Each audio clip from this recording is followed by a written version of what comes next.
search through the lonely earth for me. Climb through the briar and bramble. I'll be your treasure.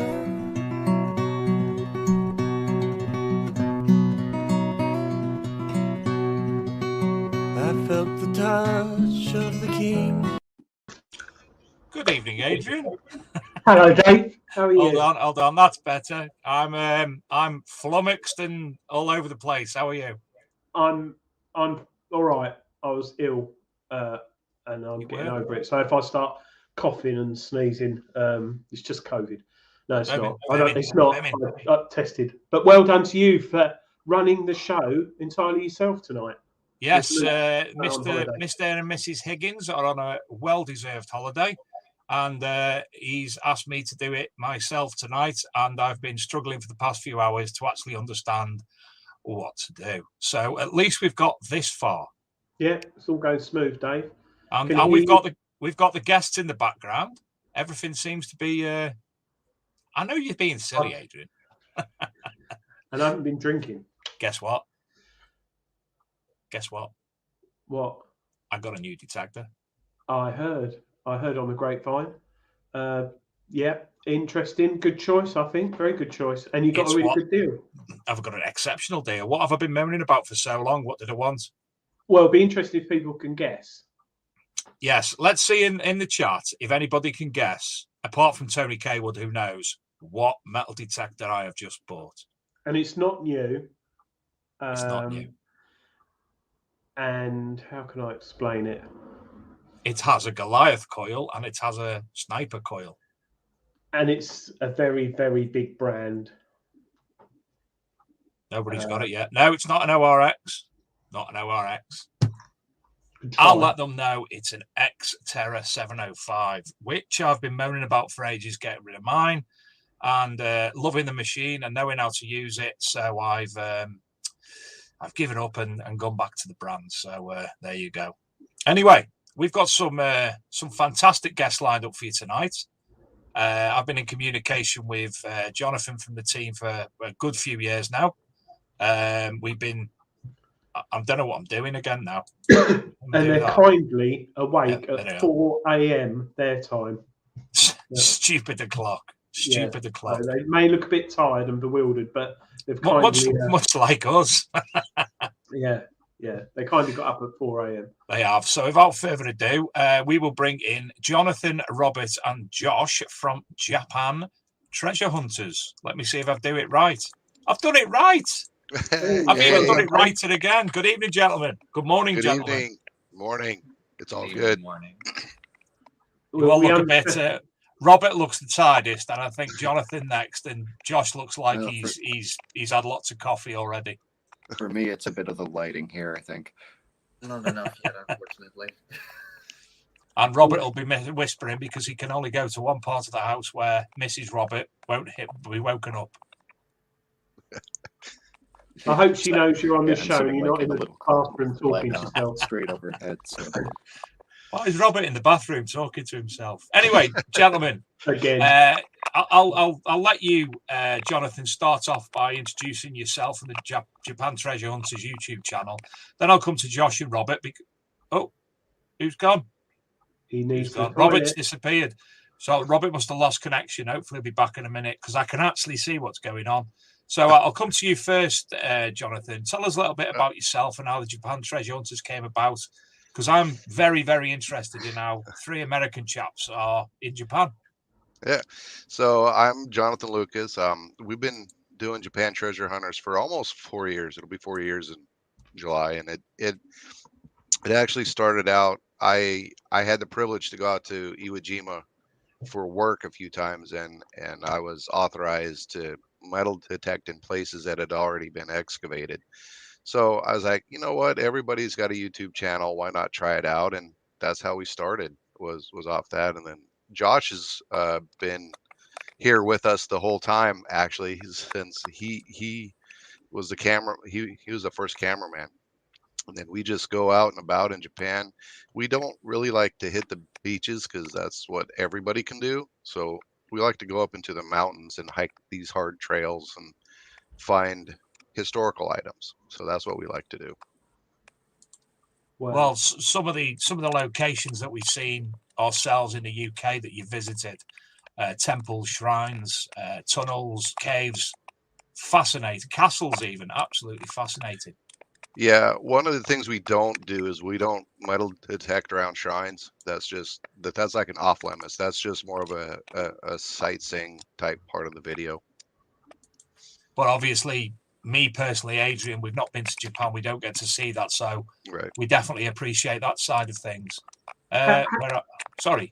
So, Jonathan and all of you guys, how are you accepted as coming over as foreigners detecting on the land in Japan? Some people okay about it, or do some people get a bit funny? We've never heard anybody come up and like yell and scream or give us any problem. They're usually more interested in what we're doing. So, it's like, hey, what are you guys doing? So, we speak to them and say, hey, we're looking for, like old coins and stuff like that. And they're like, really cool. Good luck. That's nice, because I think we probably get more problems in the UK than you probably do on our permissions. So yeah, so here it's metal detecting is like a hobby that's not seen too much. So there's only like 3 or 4 main channels in Japan. And in fact, we collabed with one other guy who's on. Right. So do all of you go together every time, or do you just?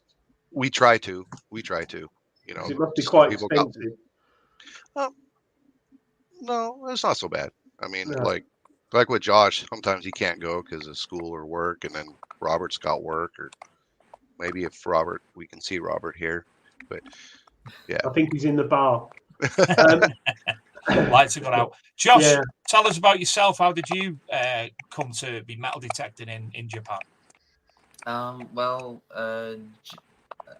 John kind of got me into it.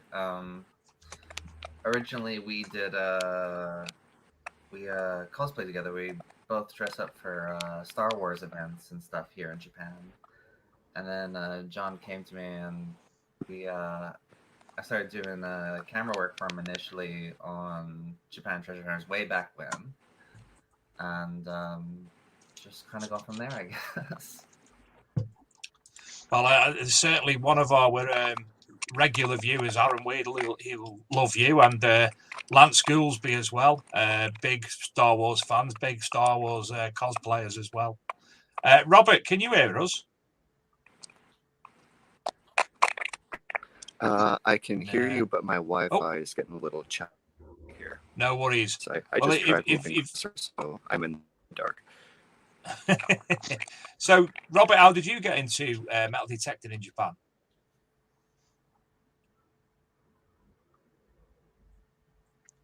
Well, I can answer that for him.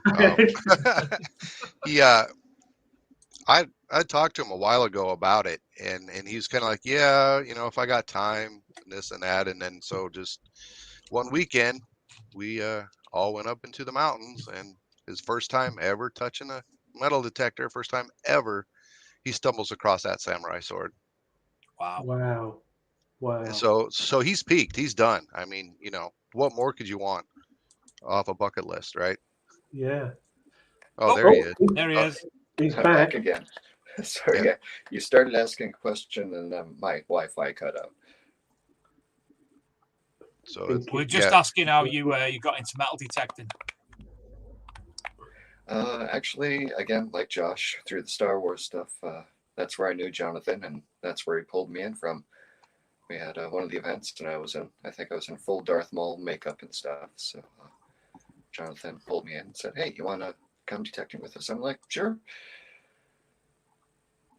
So either of you used a metal detector before? Jonathan, I presume you had.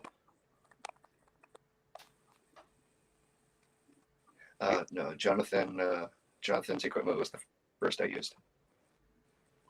Right. So how long have you personally been detecting, Jonathan? Let's see. I started in Okinawa in 2011, I think. Yeah, about 2011. you know, I what actually got me started was the Diggers TV show, and I'm like, wow, man, those guys are funny. I like that, and that's really cool that they're out there finding that stuff. So I went and got me a Garrett 150, and that's where it started from there. And you know what? There's a massive amount of people in the UK again started watching what was it called in the UK? American Diggers. So a lot of people in the UK obviously found out about that program, watching via that, learnt about it, and I mean, when I finally came back into the hobby after many years away, my first one back was the same machine, the Ace 150. Yeah, very popular. So, do you all use Garrett's at the moment? Yeah. That's all we use. What machines do you all use? I use the Apex. Robert uses the Pro. I've also got a Max, and then Garrett 1500, and then I still got the 150. Right. And how do you find the Apex? I like the weight. Definitely Yeah. the weight on it's really great. I do notice like some one shot sounds, like you just hit a tone and then you don't hear anything else after that. It's like a real quick tone. It could be the ground up here because the ground's a little funky over here. But I like it. It's I kind of like to call it the coin killer because it nails coins like right and left here. Yeah. So you obviously all meet up and then you pack your metal detectors and fly out. Do you all meet up and then fly out together, or do you all meet up in Japan? Oh no, we're all over here. We live here. So, oh, sorry. Oh, yeah. right. So we meet up on a Saturday. Dave. Yeah. We meet up usually on a Saturday morning and then head out. Wow. And do you find it, obviously where you are, it's beautiful countryside, and that if you're detecting and you don't have much of a day of it, with the sceneries, they like waterfalls and places to go and nice places to eat out and dine? Oh yeah, that kind of works it out. We kind of have a routine now. So pick everybody up. We stop at a convenience store, hit the expressway, and drive for about an hour and a half to our location. Wow, that sounds absolutely lovely. So we'll get on to other bits later, but the finds, what on an average day's detecting will you most commonly find, and what's on your bucket list apart from a samurai sword? Well, Josh, what do we usually find? Pull tabs. Pull tabs. Let's see. Pull tabs, nails, foil, more pull tabs, cans. Yeah. Assorted farming implements. Yeah. Along with those, we found some great historical items too. Like Robert found a lock from the Edo period, which ran from 1603 to 1868. I found a tsuba, which is the top of a sword. It's a handguard for a sword. We found some other pieces of swords, but usually we can pull up a couple coins from the Edo period, the 1603 to 1868. I'm getting better at being able to identify where they came from now because I got a better book for it. So like the last video, I could actually track down the exact years that these certain coins were made. So that was really cool. So there's obviously a lot of trash, but there must be a lot of ammunition and stuff laying around as well. We found a couple rounds. I found I think it was a 70 millimeter shell up in the mountains. I guess Robert's having issues, huh? Yeah. But yeah. So we've not really found too many of those. Right. Okay. And Josh, do you mind me asking how old you are? Oh, me? I am 35. Right. You look about 18. Yeah, I did wonder. I'm the young one in the group. You are the young one. What do your friends think of you metal detecting? Do they think you're a bit mad, or are they interested in it as much as people like us are? Oh, sorry. Could you ask again? Yeah. Your friends, what do they think of you going out metal detecting, looking for treasure? Do they think you're mad, or do they sort of want to join in? Oh no, they generally think it's interesting. A lot of them have just heard about it or occasionally seen it on TV every now and then, but most of them are generally curious. Some would like to go out from time to time. It's just kind of hard getting like schedules to line up. Yeah. But generally, there's like the common thing is just like they're just really interested in what we find or what we might find or where we go, because a lot of my friends enjoy hiking, so they would just go just for the hiking if they could. But the metal detecting is certainly an extra bonus to it. Yeah. How long are you out for each day or weekend? How long do you go out detecting? Well, we usually meet up around, let's see, earlier in the morning, but maybe around 9. Is that about right, John? That's about the average time. Yeah, about 9:30ish. And then we go into maybe the mid or sometimes late afternoon, depending on where we are, depending on how traffic is. Right. Okay. And you try to go every week or every couple of weeks? Yeah, we try to go every Saturday. Yeah, nice. Something to look forward to, like it is for us. Yeah, it gets me out of the job and the house. Yeah. What do you do for a day job, Jonathan? So I used to work at DLA Energy over here, and that's where I met Jeff. Actually, he's the other camera tech, location research guy. I met him there because he used to be my boss actually, but now I work as a private contractor over here on base doing some projects. Somebody's asked, does Japan actually make its own models of metal detectors? Obviously, we have our Garretts, we have what have you, but is there anything that's in Japan that we don't know necessarily in the UK? They do, but they're very few and far between. I couldn't tell you the names just because they're like basically nobody does it over here. No, that's interesting. That's really interesting. But that leads me on to, if you need to buy metal detectors, there's obviously not a shop near you. So do you import them from the States? Yeah. Actually, there's a couple Garrett dealers over here, but I talked to a couple of them, and they're like, yeah, don't try to do this as a full-time job. It's like just something that you do on the outside. Usually I use Amazon. Really? Or I go directly to the Garrett website. Actually, the KG and Ringy, I asked them about some shovels because they didn't ship to the address that I have, and they actually shipped to us and a lot of swag and stuff. So that was really cool. That's nice. Fantastic.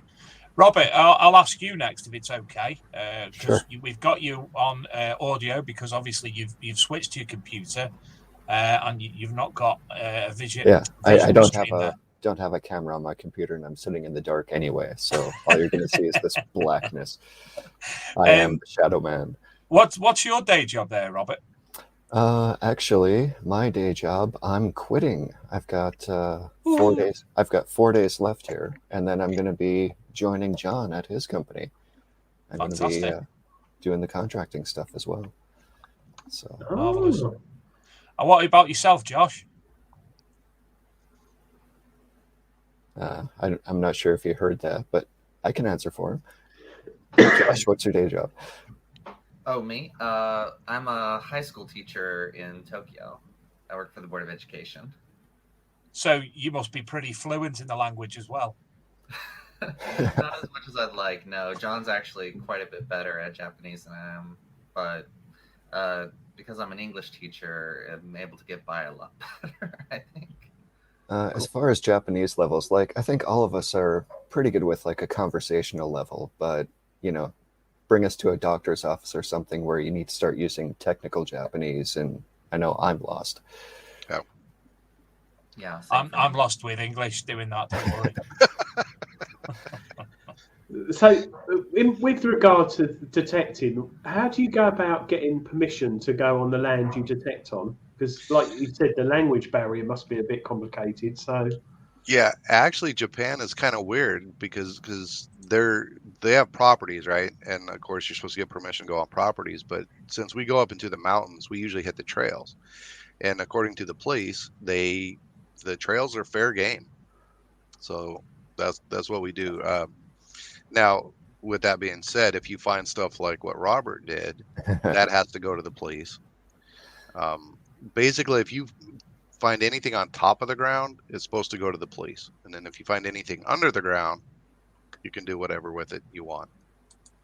wow. So Robert, Jonathan alluded earlier that you found something of consequence, which I think myself, Adrian, and most of the UK viewers this morning, will be pretty gobsmacked about. Tell us about that find, how it came about, what machine you were using, etc. Yeah, I was actually that was my first day out, so complete beginner's luck, and I found the holy grail of Japanese metal detecting, using one of Jonathan's Garrett's, and we were actually getting pretty close to the car. We were done for the day. I think Jonathan had even turned his machine off, and we just took a small break on our way down the mountain, and I'm like, I'll check out this little side trail. And I go over, I get a tone, and here's the hilt of a sword sticking 6 inches out of the ground. And we ended up, it was stuck in the ground, like straight down, like someone had driven it down in. And after an hour or so of digging, actually the end of it was curved back as it hit a rock. So somebody actually had been pounding it straight into the ground for some reason. Wow. Jonathan took it to a sword museum. Turns out it was, how old was it? Like 1500s? Yeah, it was about 500 years old. The sword master, we took so much care trying to get this thing out of the ground. It took us an hour to get out. Sword master at this museum walks out, picks it up, bends it over his knee, and says, "Here you go." Well, it was like straight. We have to admit it was slightly bent after we pulled it out of the ground. It did have a good curve on it. It was a bit of a mess, yeah. And so he pulled it out, and I'm like, "Holy crap, it didn't break!" And he's like, "Well, that's because it's 500 years old. During that time, there was the warring period, so they couldn't have brittle swords. It had to be kind of soft, so that way, if they were out fighting and it bent, they could bend it back and get busy again." So the ones actually made in the Edo period from 1603 on up to when they banned the swords, they were more of an artistic type sword. I mean, they could still fight with them, but they weren't as good as the ones previously. Now speaking as a guy who's done some Iaido here, and done a lot of actual cutting on tatami and stuff, swords do bend pretty easily, at least the Japanese swords. There have been several times in class or in tournaments where I've seen people take a swing at the rolled up tatami, and if your angle is a little bit off, I've seen swords just like bend, and yeah, they do take them over their knee, bend them back into place. So. Fascinating, absolutely fascinating. So this from what I've seen on TV, on the likes of Forged in Fire, which that's basically what we get to know about any swords in reality, is from the likes of that. Would you be able to trace the person who actually made the sword from their markings on it? Unfortunately, the hilt had been sticking out of the ground, so there was quite a bit of rust on the hilt part where the maker's mark would have been. Possibly like a professional may have been able to clean that up and maybe bring out some of the mark, but it was pretty much illegible. But the sword itself was usable? Yeah, probably would have been. Like I wouldn't have taken it to a tournament or anything or used it a lot in practice just because it had been in the ground for what the museum guy said, even though it was like a 500-year-old sword, it had only been in the ground about 30 years. He was guessing by the condition, so we have no idea what the story is there. It did still have an edge, though. I do yeah, remember it did. It did. Have we got any pictures, Dave? No, I haven't actually. Oh, that's a shame. Is the sword with a museum now, or have you got it? Oh, that's a great story for you there. Yeah, how fun was that one, John? Oh yeah. This is my favorite Going story. back to the police. Yeah. So since it's considered a dangerous weapon, and if you find something like that, you have to turn it into the police immediately. Well, I didn't do that. I took it to the museum first, and because technically we're not experts on swords, so we couldn't make that determination on the spot, right? But we knew what it was, and so I took it to the museum first, and they were like, "Yeah, we have 1,000 of these things. We don't need it. It's not in that great a shape, so it's yours to do with whatever you want." So I said, "Okay." So took it, and my wife and I were talking about it, and she says, "You might want to just take it to the police and let them deal with it, and maybe they'll find it a good home." So I said, "Okay." So we go over to the police, and about 4 hours later, they came to the conclusion that either I give them the sword and claim no rights to it, or I go to jail. That's because I didn't. Yeah, that's just because I didn't take it straight into them. Yeah. So I'm with you. I actually transported a dangerous weapon, had it for a week, and they wanted to know what I was doing with this sword for a week before I turned it in. And about a year later, my wife got a call from them asking about the sword again. Wow. Now, part of that is like when we pulled it out of the ground, there was rust, it was covered in dirt, it was bent. We took it to the museum, they straightened it. One of the guys there actually cleaned it up and polished it quite a bit. So when we pulled it out of the ground, it looked like a lump of metal that was a sword, maybe.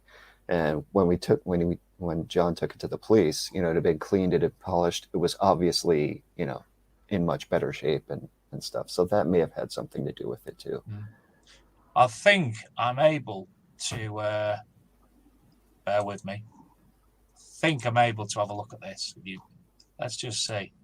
There we go. There it is. Yeah. So yeah, there's the hilt kind of sticking out of the ground here.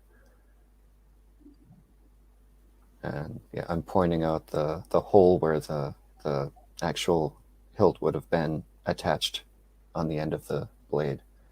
That's where the screw would have gone through. Wow.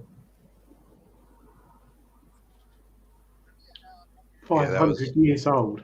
Yeah, that was a day I there's a little envy still, but I'm just glad that he found it and we were able to post it on our channel. So that's all that matters. Yeah, but talk about beginner's luck. I mean, my first day out. And here's me being all gentle. An hour later, we've got a hole about 3 feet deep trying to get that thing out of there. Yeah, and that's all we were really using was the trowel. Well, that's all we had. Yeah. Well, that's right. The handle was bent over like that, wasn't it? Yeah. Yeah, it got bent around all the rocks on the ground too. That's why it was so difficult to get out. And I figured since they were trying to pull it out, I'd see what else was around there, and I found a coin too. That coin's a Kane Tsuho, so that was probably from 1663. After that time frame.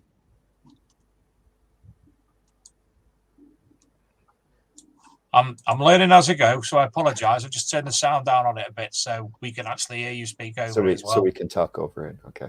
Apologies for that. I'm a complete novice at this, and you're doing well, guys. Stuck in there. Yeah, right there's where it finally came loose, and it was so difficult to get out. Yeah, and just from being in that position, the swordmaster was able to put it right. Yeah, it was surprisingly malleable.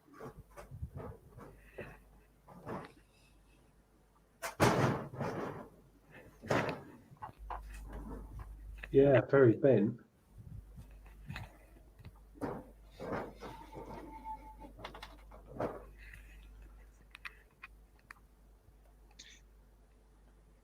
So there was a question in the chat. I think Ken asked what are our thoughts of why it was there.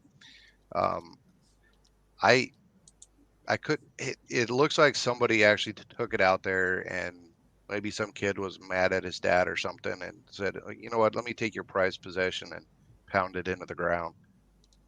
That's my guess, because it wasn't out there that long. Yeah, you mentioned the coin as well. Sorry, could you repeat what that was called?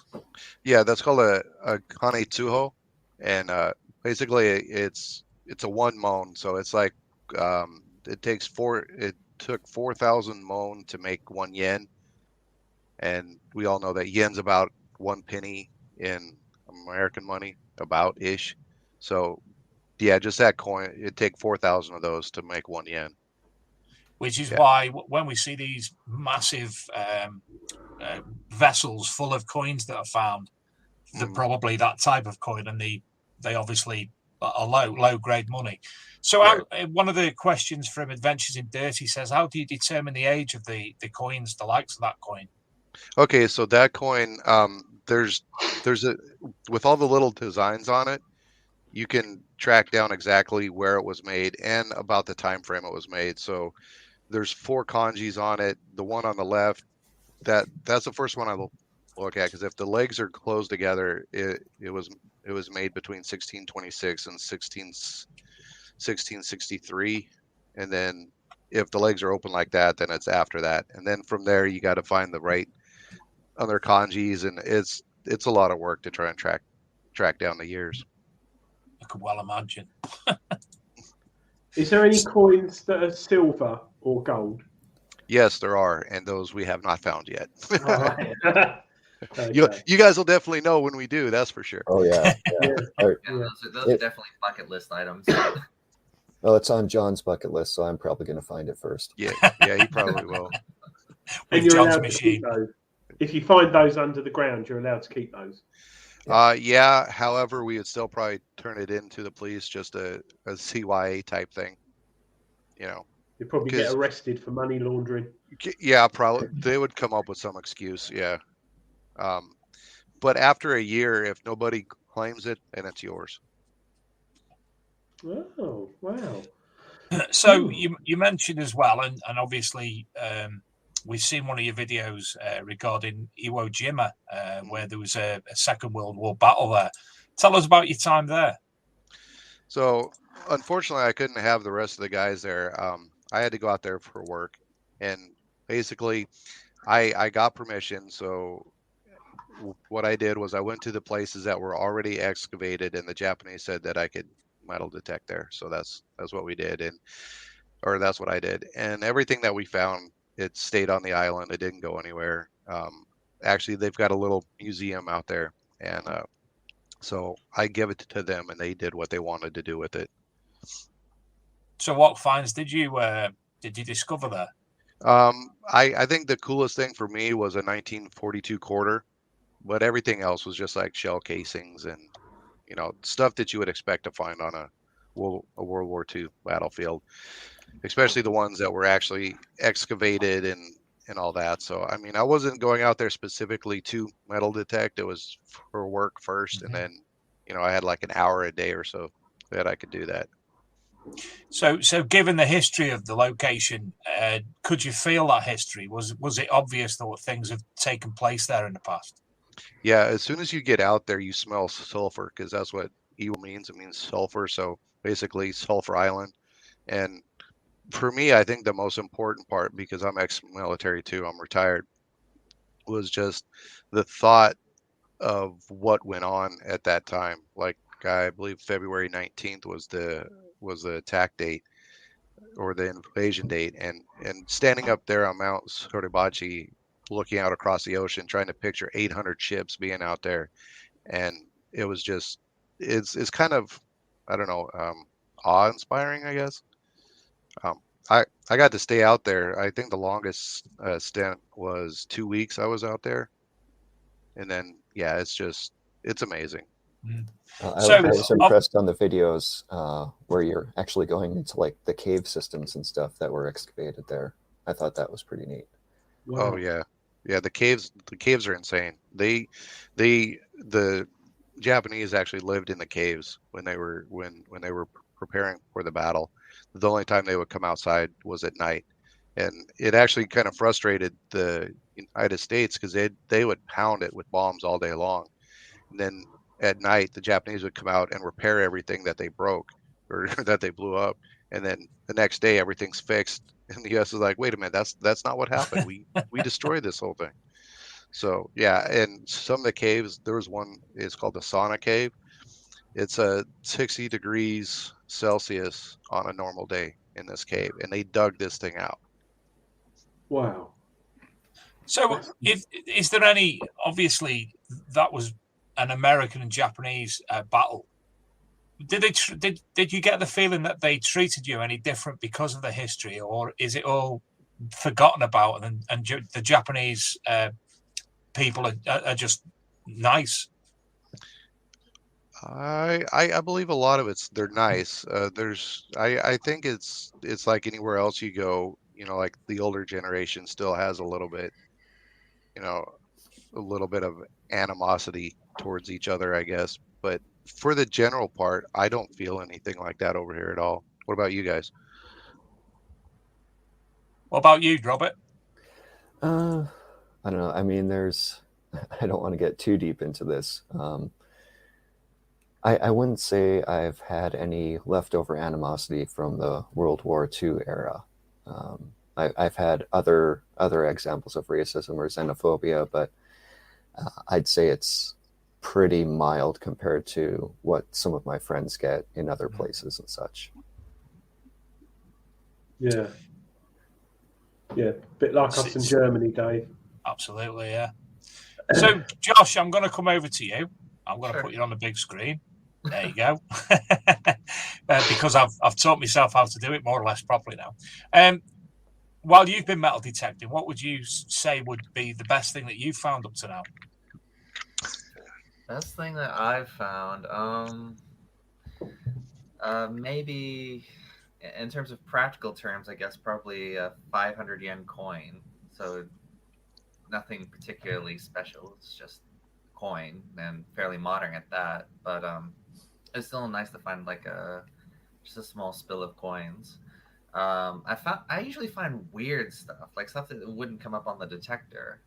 I found. Come on, Josh. I'm the one who finds the weird stuff. No. Your stuff's pretty standard. But I've found like shoes, sometimes in pairs. I've found. I tend to find clothing, which is really weird.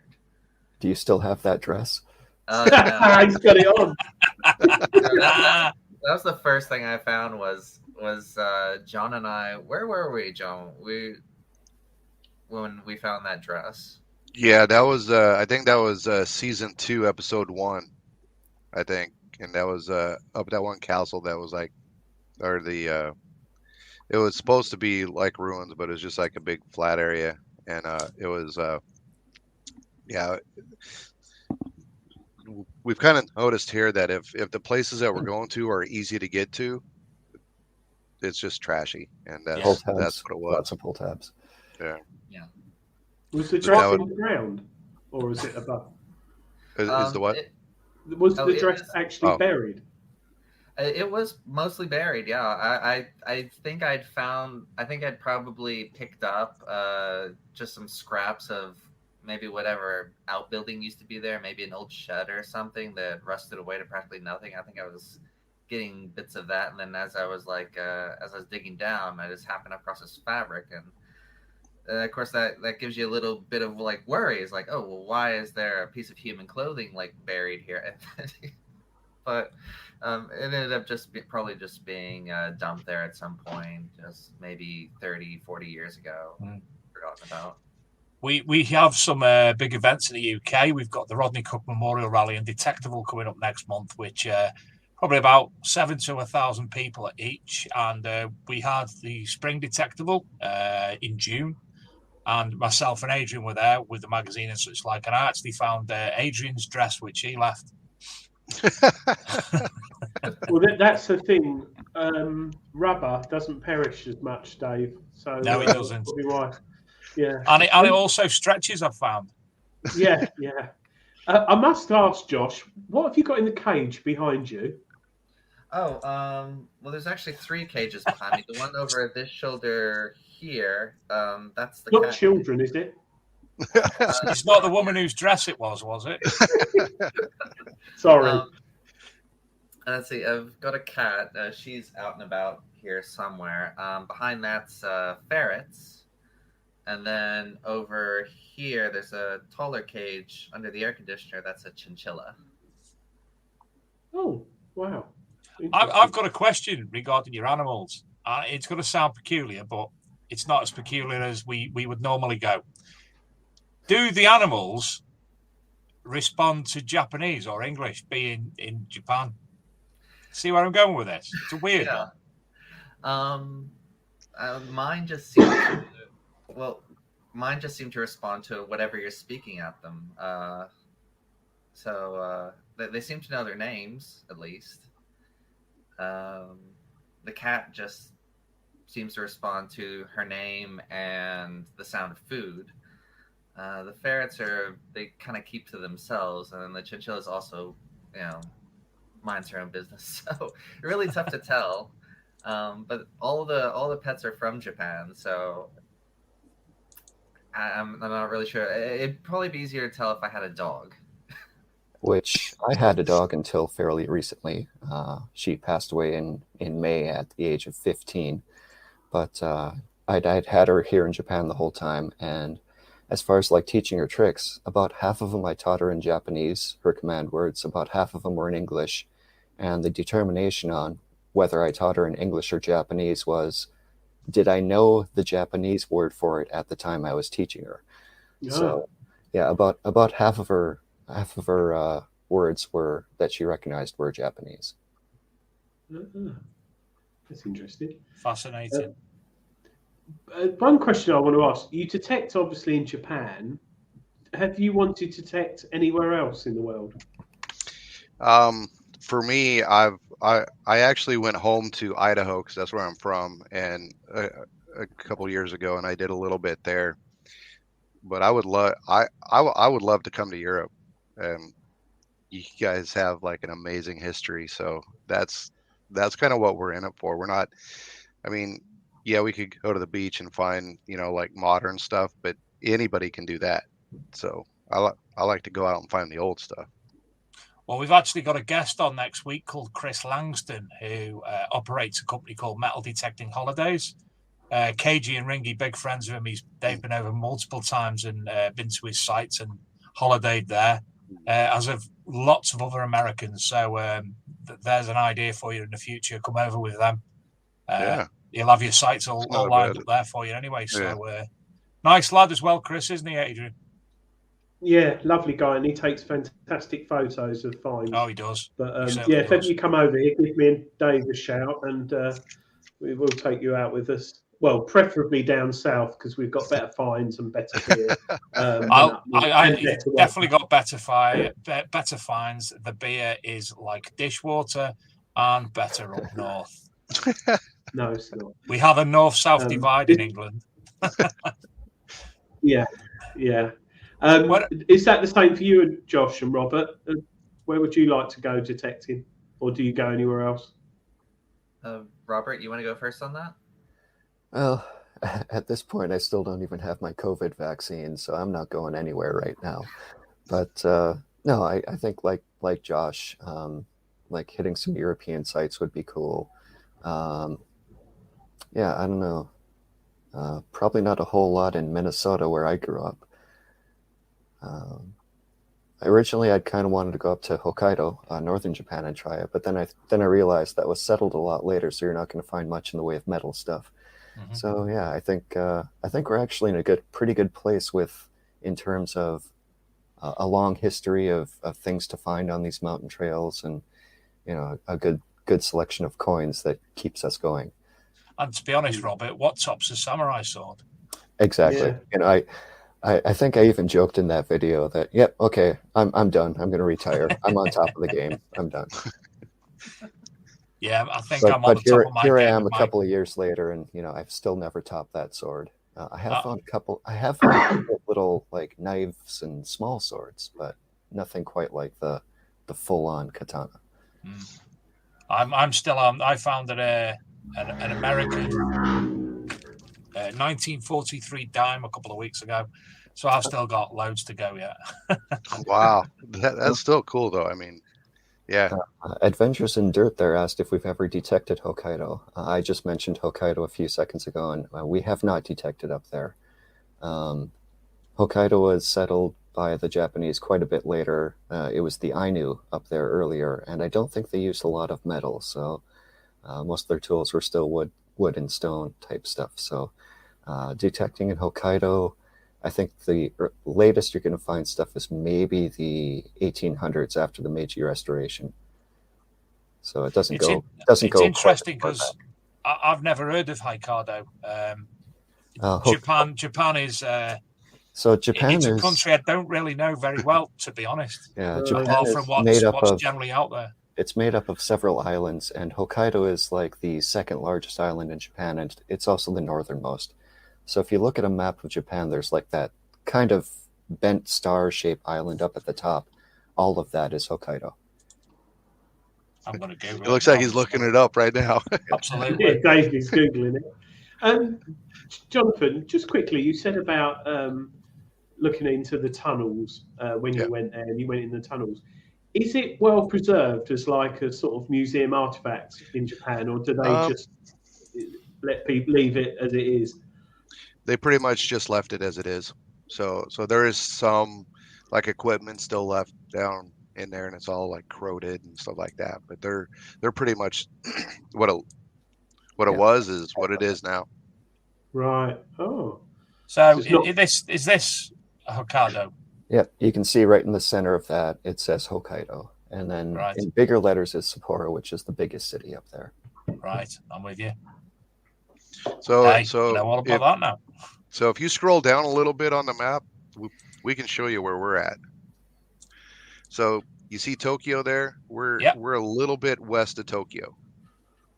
Let me see if I can zoom in. Well, you all are. I'm not. Yeah, that is true. Josh just moved down to Tokyo. So if you go to... Actually, there you can see Tachikawa and Hachioji and Ome, where most of us are kind of out in that area. Yeah, actually... Yeah, so if you zoom in a little bit more in that area, you can see that there's an air base, and that's where we work. Well, that's where me and Robert will work. Showing up there. Yeah, it's a little bit above. Fusa, yeah. Yeah, So you see that kind of that where it says Fusa, in that area where there's no roads. That's where the base is at. Ah, there. Yeah. This area here. Yep. Yeah, that's it. Marvelous. Just learned all about that. Something else we've learned you tonight, Adrian. I was just trying to work out how many miles away it is. But my Google Maps says it will take 97 days if I walk. So, Jesus. That would give me a bus route. I don't know why. How many miles? Sorry. I was going to say that 97 days you'd have to be walking pretty fast, and that would involve some swimming as well. Yeah, it would, wouldn't it? I'm just trying to. It's looking for the best route. How? 7,500 miles. Isn't that amazing? And we're all sitting here now chatting. I'm the person with the worst screen is you, who's in England. Yeah. Well, I don't know. My screen's looking pretty good here. Yours looks ace. It's perfect. Best screen of all. I figured I'd give you my best angle. So it looks like we got a question from Tony. What's the best Japanese beer? I like Asahi Super Dry, especially if you freeze a glass and have a nice cold glass right there. Pour it. Oh, amazing. Yeah, but you never actually get to freeze a glass. Yeah, I know. My kids take it out and go, "Why are the glasses in the freezer?" Yeah, I've had that. How strong is the beer out there? what is about average about 5%, right? Ish. Okay. Adrian, I we're doing a road trip. I never developed the taste for beer myself, but some Japanese sake, that I'll go for, definitely. Yeah. I like They got that. these drinks called chuhais, and Those are good. yeah, they are. They go up to about 9% if you want the strong ones, and they're strong.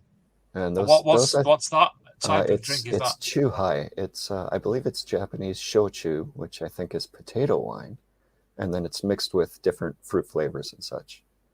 That's poutine, Dave. Irish poutine. The lemon flavors are my favorites. Yeah, but the poachine, Adrian's usually about 90%. Yeah, I've drunk that, and I So couldn't have I. see once.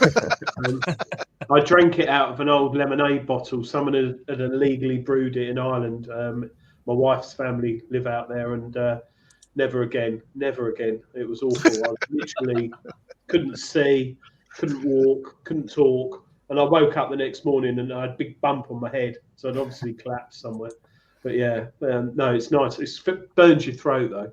But how do you spell? Was that Asahi Super Dry? Yeah, ASAHI. Yeah, we're all going to get that imported now. ASAHI. And that actually means on Amazon morning later. sun.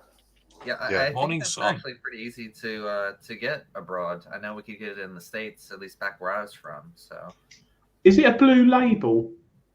No, it's silver. Ooh, we are, Adrian. A bottle, 24 bottles, $36.99 on Amazon. Yeah, that's not bad at all. Yeah. I'll buy Actually, that's cheaper than buying it at a bar here. So yeah, that's a pretty good deal. Really? Well, we'll try that. Do you have a few drinks when you go out detecting? Do you take beer with you? No. Usually I drive, so yeah, John's driving, so he can't, and the rest, we're hiking up and down these mountain trails where it's like, one, you don't want to be impaired at all on some of the ground that we're on, and two, I don't think we want to dehydrate ourselves that much more. No. Have you had any problems whilst detecting? Any injuries or close shaves? Obviously, yes. Well, actually, it wasn't even detecting. Me and Robert got permission to do a rice field, and Jeff he messaged me about 20 minutes before I was going to his house, and he's like, "Hey, I slept down my steps. I think I broke my foot." Yeah, on the stairs in his own house. Yeah. So and that's why we had a long gap, because we couldn't get out. He was out. We had other things going on. Like I was changing jobs at the time and stuff like that. But yeah, he was out for 6 weeks, and his foot was the right bone on his foot was completely like severed in two. Ooh. Now, as far as when we're out on the trails and such, I'm kind of surprised a couple times that we haven't at least twisted an ankle or something. There have been a few times where I've had a rock or something, leaves that I'm standing on, go out from under me and slid a foot or two, ended up on my knee or whatever. But we've actually been pretty lucky and not had any real injuries out there. Yeah, I'm gonna knock on wood right now. Yeah. Yeah, here we go. 2 days, in 2 days or tomorrow or whatever, when we go out, there we go. That's when I fell in a river 2 weeks ago, 3 weeks ago. Now was that with the beer or without the beer? No, I was detecting. Here's an idea. Instead of walking all the way back to the bridge, let's jump onto this little island and then onto that little step there and up on the other bank. Got onto the D island, threw my metal detector and my spade on the other side, jumped on the bank, didn't realise it was erosion and fell in the river. Sadly, it wasn't caught on camera. So we haven't had injuries, but there have been a couple of mountain leech bites. Oh yeah. Mountain leech? Yeah, mountain leeches, yeah. That's exactly what it sounds like. Yeah. They're about this big. Hold on. There you go. Yeah. They're about this big, and they're really thin, but what they'll do is they'll crawl up on a leaf or something, and they got like a radar that senses heat.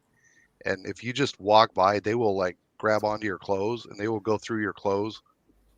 and Yeah. get into your skin. Yeah, it's The ugly. one I had somehow got actually into my shoe, which had been laced pretty tightly. It was on the top of my foot, like on the arch. It had bit me through my sock. It was on top of the sock. And like most leeches, they've got anesthetic and anticoagulant in there. Pulled off the leech, and that thing bled for like a day and a half. Oh, Like they don't hurt or anything, but yeah, it's Adrian, kind of road gross. trips off, mate. Road yeah, I was trips going off. to say that's why you're allowed to detect out there because We've seen films about things like that. I'm thinking of sorry. Stand By Me when the boys swim in the lake and he comes out and looks at his pants. Remember that bit, Dave? Stand by me, yeah, yes, definitely. Good film. Yeah, is there any other insects that you have to be wary of? Any spiders or? The spiders are not so poisonous. We They're keep big. Josh around for the mosquitoes. Yeah. And then there's snakes, poisonous snakes out there, bears, Not going, Adrian. boars. Yeah. Although we've never actually seen the bear out there, we have seen bear poop a couple of times. Yeah. We've seen them scratching on trees. So what you're trying to say is that a bear does shit in the woods? Yes, they do. Yes, they do. Yes, they do. We've got a conversation going on here in the comments about we do. whether we've seen any spooky places or ghosts or that type of stuff. Whether there are ghosts in Japan, and yes, there are ghosts reportedly everywhere. But aside from our Halloween episode, I don't think we've had anything too terribly spooky. Yeah, what was the Halloween episode? You got this one, Robert. This was your idea. We decided to do some detecting at night at a place where there were reportedly supposed to be some ghosts. Nothing actual supernatural happened, but my wife did do a sort of cameo guest star, if that's not a contradiction in terms. She was in the background of just about every scene, dressed in white and just kind of ghosting around in the background somewhere. And we did let everyone in on the joke at the end of it, but no, we haven't seen any actual ghosts. Although we have been places where there were battles that are rumored to be haunted, but haven't had anything spooky going on. One of the viewers, John Clayton, he's just said there's bad news in Plymouth, which is down south in England tonight. Watch Sky News. So I've just gone on BBC News and it says that people are being asked to stay inside and follow police advice as an emergency service responded to a serious incident in Plymouth. You've been asked to stay indoors. So stay indoors and watch the big detecting show. No idea what's going on as yet, but thanks for that, John. Multiple shootings. So hopefully it's not terrorism related. It's sad news that is. But where were we? Ghosts. Do the Japanese believe in ghosts? Oh yeah. Yeah, it's big here. Really? Yeah. There's actually I think there's a show going on now, and it's based off a true story that this guy would actually go rent houses that had like a murder happen in them or something like that, specifically to see if it was haunted. He would go rent these houses and live in them, and then document his journey, as you will. But yeah, little known fact. Big known fact. I used to be paranormal investigator, researcher. I used to be very well known in the UK. I've done a lot of TV work worldwide, and we were joined at a hotel in Milton Keynes for a week by a Japanese TV company back in 2002, and we thought it was a documentary about paranormal occurrences in this hotel. So we done hours and hours of recording every night, all day, going to different places locally related to the sites. And it ended up being a Japanese quiz show. So, for instance, I'm standing in a hole and it was like, what happens next? I don't know what the quiz show was, but it did have one of the contestants on it was one of the It was Japan's equivalent to David Beckham. So it was quite a well-known show. So there you go. Yeah, interesting. Oh, you don't. It's a sort of question you don't think other countries. What do they think of ghosts? And I've done a lot of research, and obviously into certain things, and honestly, you wouldn't believe different cultures' relationships with what we would call the paranormal. I mean, look at the Mexicans; their relationship. They have the Day of the Dead, for instance. So it's a big craze that's been going on for far too long and looked at properly. But that's my other hat, and I'll put this one back on. So just go on there, Adrian. I was just going to say, we haven't said what your Facebook group and YouTube is for people who want to subscribe. It's Jonathan's got the name right there. Instead of giving his own name, he's just Japan Treasure Hunters, and that's us. Yeah. And you're on YouTube, Facebook? Yep. Same. Yeah. YouTube, Facebook, Twitter, Instagram. Now, I was looking at this earlier, and you've got just over 7,500 subscribers. But I was gobsmacked to see that some of your videos have got well over 500,000 views. Astronomical. Yeah. Those are the ones that's got the bulk of the subscribers. Was those, and unfortunately, I don't go out there anymore because my job's changed, right? So I don't go out there anymore. So now we're just trying to build on the metal detecting community now. And you've also done a lot of visits to, as I say before, to temples and places like that, and shrines, which your videos have concentrated on the historical aspects. Yeah, well, very often we go to the temple, shrine, or castle site, which we can't detect at those places. But once we leave and, we're, a good 500 meters away or something, then we can start detecting the trails. Mm-hmm. Yeah, we kind of like to do the respect part about that. We don't want to interrupt, and we don't want to interfere with their stuff. We just want to go do our thing on the trails, and that's about. And also, quite often, like when we find some of these old coins on those trails and such, we'll stop by the shrine and say, "Hey, you guys want these? If there's somebody there." A lot of these places are just like the buildings are up on the mountain and there's nobody actually there manning it or anything. But sometimes there's like a caretaker around, and we'll often say, "Hey, we found this stuff. Do you want it for showing off around here?" Adventures in Dirt, and excuse my pronunciation. Did you guys hear about the coin hoard found in Saitama Prefecture? 200,000 bronze samurai coins. No, and Saitama is right next to us. Oh dear! It's like literally like, actually right now I'm living in Saitama, so yeah. Holy crap! I'm gonna have to research that. Thanks, Ken.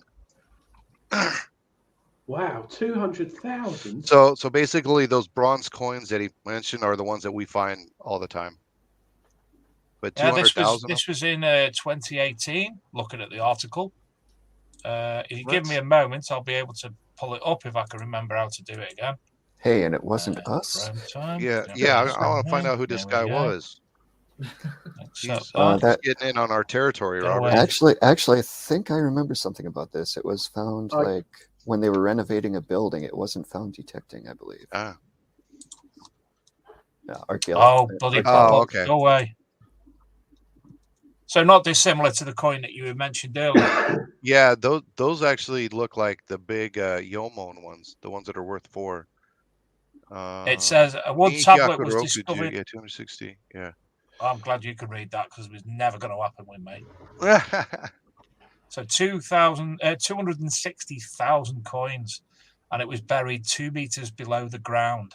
Yeah, that's a bit deeper than we would be detecting. Yeah. Yeah. So it says the Muromachi Jidai, which is the 15th century. Wow. And it was dug up by archaeologists, not just someone out looking. So they probably had a fair bit better equipment than we have. Well, if it was an archaeological site, it was likely they were digging the entire place. Wow. There you go. Do you, What do, you time is it? do any research on maps, or is there anything to look at where you were going? You do. Yes. So Jeff does most of that. yeah. So he's got this trail map that shows just about every trail there is in Japan, and then he'll overlay it on the Google Maps, and then he'll look and see if there's like flat areas up on the mountains, and that's usually a determination of where outbuildings used to be. So on the trails they'd put like little rest areas, and or like we've come across some castle ruins, but when you all think ruins, you think there's partial buildings standing in this. It's not. It's just it's overgrown. There's no remnants of foundation or anything like that. So If you're not actually looking specifically at the land features, like knowing what an old moat looks like, knowing what a castle wall grown over might look like, it would be really easy to not even know it's there. Yeah, they're quite a bit different from what you'd expect in, say, European castles. Like, there's not a lot of stone. A lot of stuff that would have been built on the mountains and whatnot, or were made from wood and whatnot. It was basically earthworks and then wooden outbuildings and whatnot. Not really too much. Like a lot of the castles that we see, the Japanese word for it does translate as castle, which, as a Westerner, I think castle, I think like big, Himeji Castle, or maybe some of the castles you have in the UK. But a lot of these we would kind of consider them just a small fort, like a watchtower that was manned by maybe 3 people, but it still translates as castle. Right. Okay. Ah. Although we do have some sites nearby that are castles proper that would have been major fortifications. So it's fascinating country. I mean, someone mentioned in the chat about what the Japanese religion is, and somebody else mentioned it being Shinto. Is that correct? Shinto Buddhism. Yeah, there's 2 major branches of Buddhism. Would be the main religions. Yeah, Shinto is the native faith in Japan. That's the one that goes way, way back, and then Buddhism came in sometime after, and as Robert said, split into 2 different branches, and that's the main thing now. Absolutely fascinating. I mean, it's a country, I think, well, definitely Tokyo being obviously the epicenter of Japan, where everything seems to be going on. It's a country I'd personally love to go to. Stafford's researcher asked, do any of you, I think you mentioned earlier, Robert, you do some form of martial art, but the rest of you? Well, to continue off his comment there, I'm not actually training any karate styles right now, but I have in the past done a few different styles, both in the United States and here in Japan. Most recently, I've been doing the sword, but the last 2.5, 3 years here, my work schedule hasn't let me do it too much. So hopefully I can start it up again now that I'm changing jobs. I think the road trip might be back on, Adrian. He can protect us from the bears. Oh, and in addition to the sword and the open hand martial arts, I'm also a lightsaber instructor. Good lad. Okay. Adam Weedle's missing this tonight, isn't he? Do you charge? No, actually, I'm part of a community service, I guess you call it, group, nonprofit organization called Saber Guild. And we do lightsaber choreography and performance in costume at conventions or birthday parties or whatever. Haven't actually done much since coronavirus hit. We haven't done anything since coronavirus hit, but we were practicing weekly up before that. Kind of shut everything down. I'd like to suggest that cosplay and such like and comic conventions in Japan will be pretty big, given the whole manga scene in the Far East. The conventions are different. Like you've got the huge mega conventions like One Fest and things like that. But like our Western style of conventions, they're again, Corona kind of shut things down. But Tokyo Comic Con has done 2 or 3 times, and that was starting to get pretty big, but again, Corona just kind of stopped everything. They're trying to start it up again this December, so we'll see how it goes. Yeah, I've got a costume. One of our friends and regular viewers, Tony Kaywood, he's said you're rekindling his love of Japan, and he'll be watching Battle Royale later, which I've no idea what that is. Lee got Hull buttons says, in it, TC. Lee Hull says Darth Maul best with saber, and I do the Darth Maul costume. I do that fight, and one time on May the 4th, a few years back, when May the 4th happened to fall on the day I had the sword class, I went to class in full Darth Maul makeup, and there's video out there of me with a sword just hacking away at the rolled up tatami as Darth Maul. So it's out there. Wow. Well, I'm shortly about, if I can suss out how, we mentioned earlier to you guys about we have a weekly free prize draw. So I've got things lined up, and I've got that lined up, and I think I'm doing it right. We have to pick a number between in a minute. And where am I? So if we share that screen, share that tab, I can bring that into play. But then we'll play a short advert. That one.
So that's the diggers. Look at that. Look at that.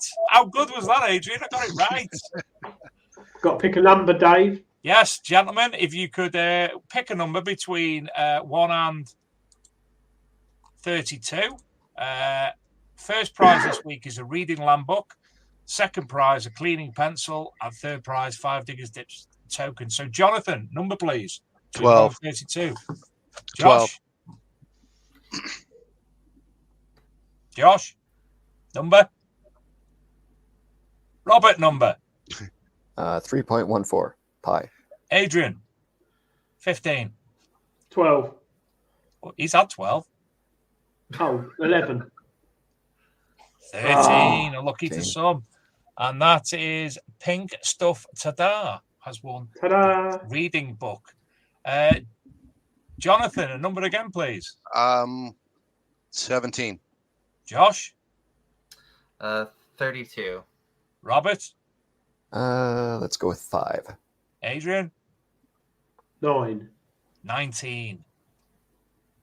In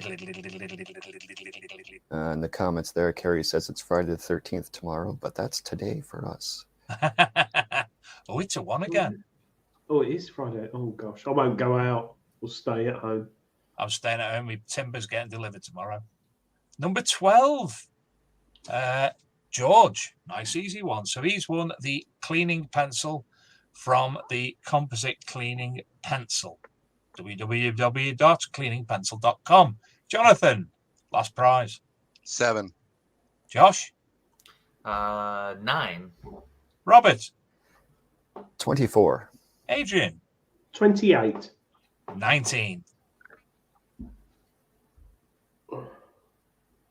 It'll be 52. Oh, 007.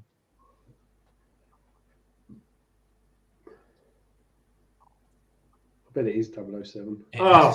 Oh, look at that. Rick Hill. So first prize is the Reading Land book to Pink Stuff. Second prize, the cleaning pencil to George, and 5 Diggers Dips tokens to Rick Hill. You will be contacted in your normal way via Diggers Dips. Thank you to Diggers Dips, and don't forget to look out for Detectathon. And thank you also, as ever, to Mr. Graham Dempsey from the Cleaning Pencil Company. Which you gentlemen, if you ever need any fines cleaning, have a look at these products. They are the best on the market, aren't they, Adrian? And that's not be biased. They also do a nice little wax that you preserve wax that you looks like shoe polish, and I can never open the tin. No. I've been sent a video by him this week of him using that wax on a absolutely stunning relic, which I think he might be bringing along to Rodney Cook and to Detectable. But I'm not going to spoil it. I'll let him tell you that. Stunning. Anyway, no, it's very therapeutic as well. Cleaning your finds, I find as well. So if you find for us, where I am down south, where we have a lot of good finds and bad beer. If I find a very messed up Roman coin, I can sit there for half an hour cleaning away with his pencil, and then it's good. It's nice, and it's nice seeing something appear. So, and he's a composite specialist. He's not just a guy who's bought a load of stuff from China. He's actually researched and developed it. Nothing against the Chinese. This is the closest thing I'll ever find to a sword. It's my knot sword. That's the closest I'll have. My knot sword. And I was thinking of making my bull nose ring into some form of bracelet as well, Adrian. I found one like that on Saturday. I found a bull nose ring like that on Saturday, among many other things, which I've left at work, and I think somebody's moved. So there's a hammered coin in there and a few other bits, and it seems to have disappeared. So I've got to try and find that tonight. I'm panicking. But one quick question, you guys, because you're obviously in Japan. What do you take out to eat with you when you're detecting? It's kind of funny because I shop on base. I do a lot of shopping on base, so it's American style stuff. But we found that beef jerky and like the pepperoni sticks, those work. Those actually really like re-energize you. And of course, we take a mess load of water. Yeah, I will often have like a protein bar in my bag as well, just in case. Yeah. Josh? John doesn't help with this, but usually in the morning, I always take out like a energy drink. I'm partial to Monster myself, which honestly does not help with the whole dehydration bit. But fortunately, we have a lot of water to compensate. And we do stop at a convenience store on the way and get like Family Mart chicken or something on the way too. Personally, I have a hamper of sorts. now, my question, it's not metal detecting related, but I'm going to ask it anyway. When cooking in your kitchen at home, what is your favourite hob ring to use? You know, your burner on top. Burners, you'll call them, won't you? Yeah. So what was your favourite burner? Well, when I had the American oven before we moved off base, I would use the top right one. Say, he's got it sussed. Josh? Honestly, whichever one's closest to me. So it's either not very bottom safe. Left or, it's not usually very bottom safe. left or bottom right. Robert? Well, the answer to that question is really simple for me because I've got this tiny Japanese shoebox apartment, and I don't have an oven. I have like a toaster oven. As far as the burner, I have a single gas burner plugged into my wall. So, you know, my favorite one is the only one. This goes back to the event I mentioned earlier, Detectable. It was so hot that I really couldn't move out of the gazebo where we had our stall. And it just went into asking people what the favourite hob ring was. So it ended up a 15-minute video of people walking past and being accosted and asked what the favourite hob ring was.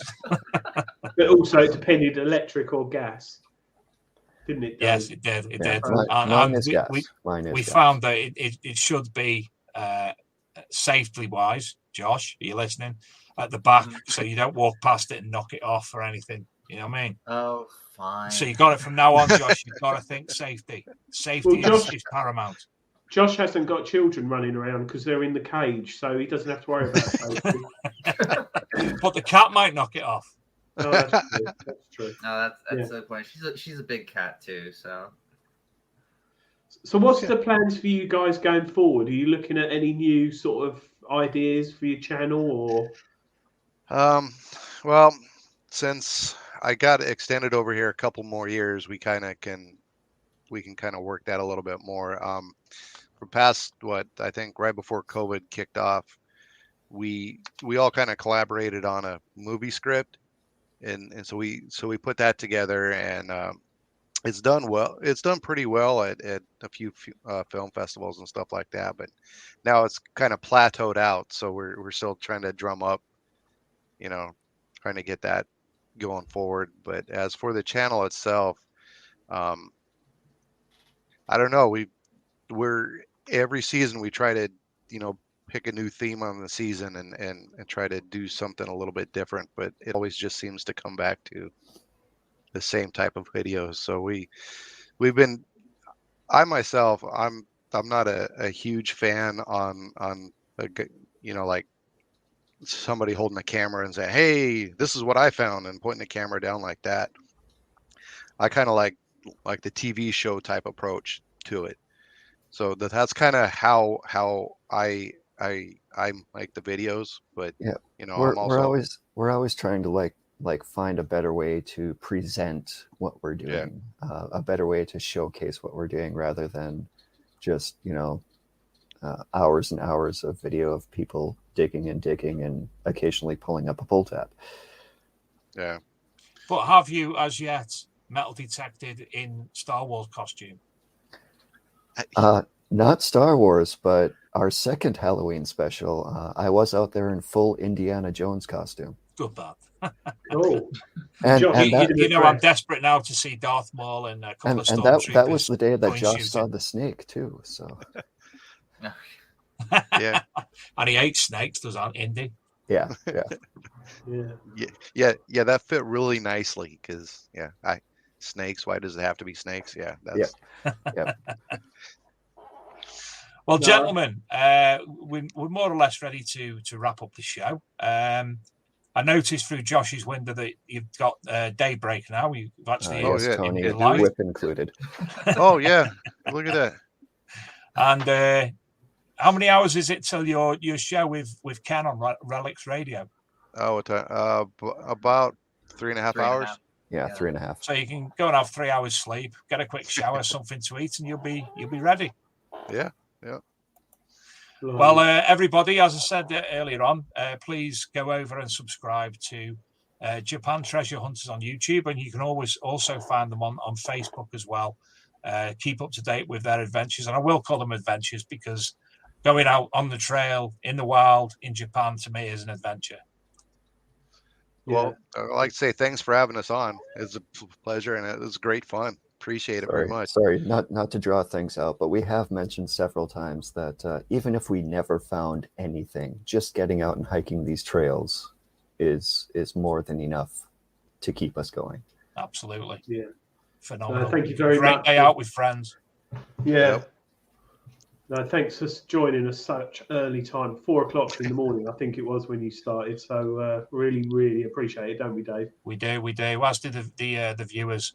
And don't forget, you can catch up this anytime if you go to www.bigdetectiveshow.com. Don't forget our website, www.arkmdmag.com. We've got a new person editing the next issue of the free archaeology and metal detecting magazine, which will be available at Rodney Cook Memorial. Who's that, Adrian? It's a company we sourced in London, top agency, who will be doing it. So, why are you lying? It's me. I do a bit of publishing in me time, so yeah, I'll be putting it together this time. So, and from the initial one that you dropped over to me the other day, it does look a doozy. It looks great. Absolutely. So, my apologies tonight if the show hasn't been as well produced as normal, because I've been trying to suss it out as I go along, because Luke's in Laura are away in Devon on holiday, in a shepherd's hut, I think, something like that. And it's an absolutely awesome view. And Luke's got some good land to detect where he's found Roman coins in the past. So good luck to him. And I'll be glad to have him next week because this has been stressful. Well done, David. And hopefully Robert's wife can use the bathroom shortly as well. Actually, since I'm at the computer without the webcam, the bathroom is open. So good. my phone kept disconnecting, so I switched over. Cool. Well, we appreciate your time, Robert, Josh, and Jonathan. It's been an absolute pleasure to have you. Obviously, we share the Japan Treasure Hunters things via the magazine quite regularly. So some of you might have seen that in the past, but if you haven't, obviously, Jonathan, Josh, Robert, if you want anything put in the magazine at all, be it an article or a link to a new video, please give me a shout. You know where I am, and sort that no problem, and share that around social media and the world. So again, gentlemen, we can't thank you enough for taking the time out, especially at a stupid o'clock in your time. And we hope to have you back in the future. Yeah, absolutely. Just let us know when. We're more than happy to come back. Back to the Future. I also play Doc Brown. So Doc Brown. Oh dear. What did I watch yesterday? Kerry pointed it out to me. Revisited Again, I think it's called. Brideshead. No. Kerry, what was it called? Quick, tell me. It's Josh Gad, who's an American actor. And he's got a YouTube channel where he basically reunites the cast of certain films. Yeah, and one of them was Reunited Apart, it was called. And I binge watched yesterday about 6 episodes. Wayne's World, The Goonies, Lord of the Rings, Back to the Future, and Ghostbusters. Give that a look. Tremendous. Anyway, again, thank you, gentlemen. Thank you to all the viewers tonight. And we will end the show shortly when I play this. Thanks, everyone. Good night. Thanks again, chaps. Take care. Thank you. Good night. Well done, Dave.